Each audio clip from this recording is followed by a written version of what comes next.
میگم خودمونیم ما، عجب نسل مزخرفی بودیم. نه نسل انتخاب بین بد و بدتر. به ما که رسید رودخونه ها خشکید، جنگلا سوخت، ابرا نبارید.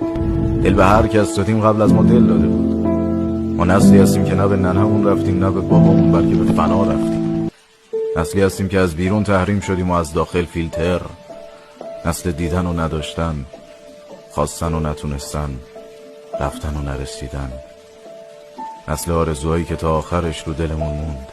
نسل آهنگای سوزناک، نسل طلاق 70%، نسل فیسبوک از سر بیکسی، نسل درد دل با هر کسی، نسل موندن سر بیراهی، نسلی که ناله های همو فقط لایک میکنیم، نسل خوابیدن با SMS، نسل جمله های کوروش و دکتر شریعتی، نسل کادوهای یواشکی، بوسه های دزدکی، نسل تورم 500%. میگم فقط یادمون باشه وقتی جهنم رفتیم بگیم یادش بخیر اون دنیا هم جهنمی داشتیم. سگ دو زدیم واسه شروع راهی که قبل از ما 1000 نفر به آخر خطش رسیده بودن.